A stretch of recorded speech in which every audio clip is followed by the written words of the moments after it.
Welcome back to CBS Soap Dish Recap, where we recap everything CBS soaps, both the young and the restless, and the bold and the beautiful. And this is your Young and the Restless recap for August 29th. And look like we have a bonding moment between Adam and Chelsea. We have Phyllis having a session with Talia over DIANE.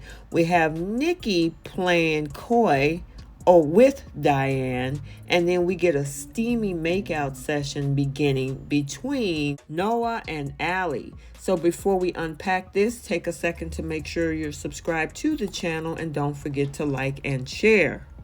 So first off, we are over at Newman Media, where we saw Sally assuring Nick that she won't publish this whole story or tell anyone the truth about the Ashland Locke investigation or his death.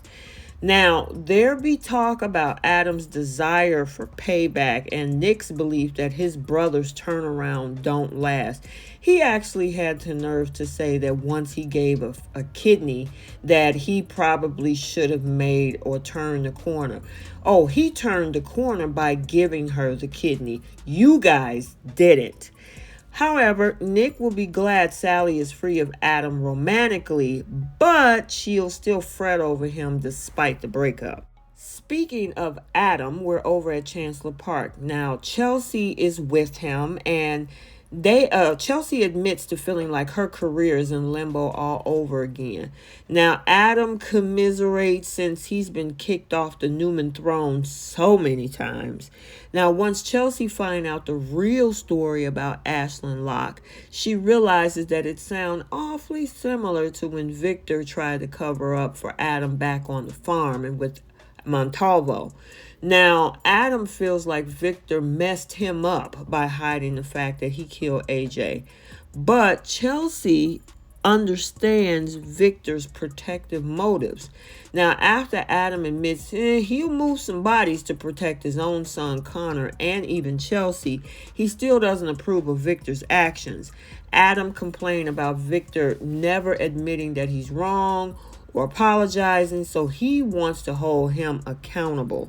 Now, Chelsea, on the other hand, thinks that this can only end bad for Connor. And she's right, because the boy loves his dad and his grandfather. And, to avoid traumatizing this kid with a war, Chelsea urges Adam to just let go of revenge and focus on being a good dad. And I think that was a good idea. I wish he had took the job at Jabot, as he did point out to her that he got the job offer, but he turned it down. And so, he jokes around with Chelsea about the unlucky breaks. Chelsea and Adam ends up embracing right as Sally comes along to watch them. And you know what? She's standing back there looking like she's feeling some kind of way. But sweetheart, that could have been you if you wasn't so ungrateful and a traitor hanging out with those Newmans who really truly don't like you. Maybe Nick, though. So we're over at the Abbott mansion, and Tracy catches Jack smiling and humming and singing while he's looking through the mail. Now, it leaves Tracy wondering about the reason of why Jack is in so much of a good mood.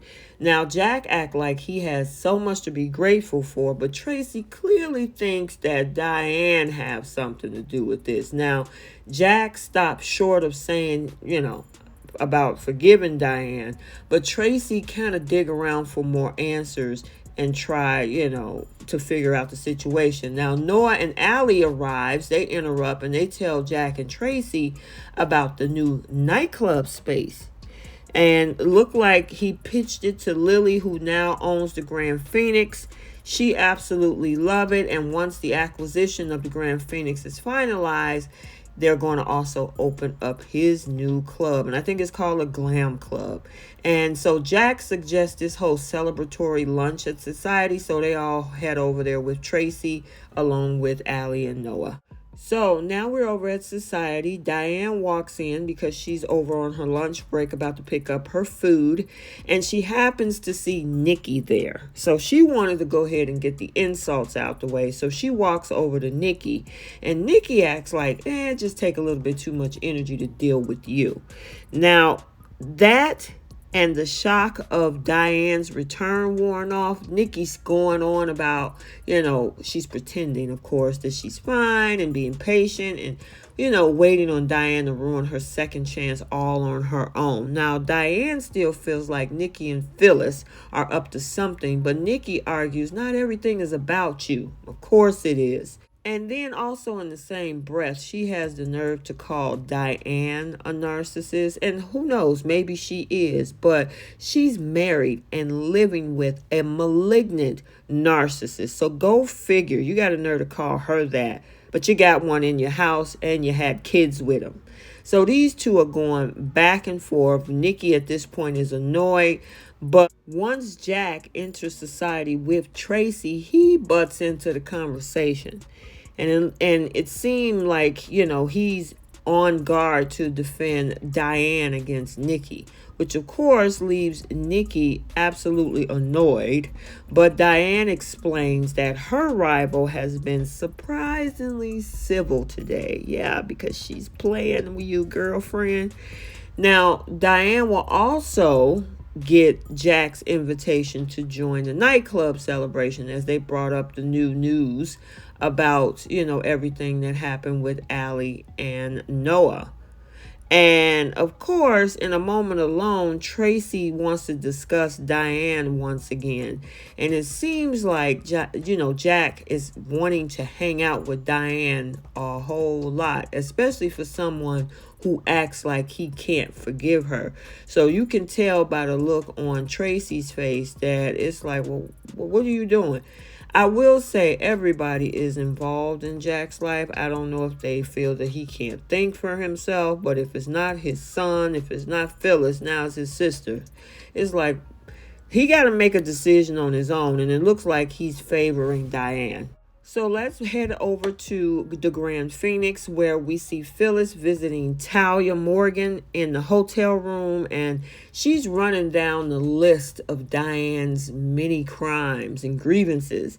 Now, Talia is wary of repeating the same old story that came out, of course, years ago. But Phyllis acts like there's new dirt to be found in LA, even though the investigators haven't found any. Now, Phyllis thinks she can offer some brand new tidbits of her own while Talia's carrying out this whole LA investigation. And in Phyllis's opinion, the downfall of Diane Jenkins is going to be the story of the century. Or you know what, Phyllis? This could be the biggest downfall for you of the century.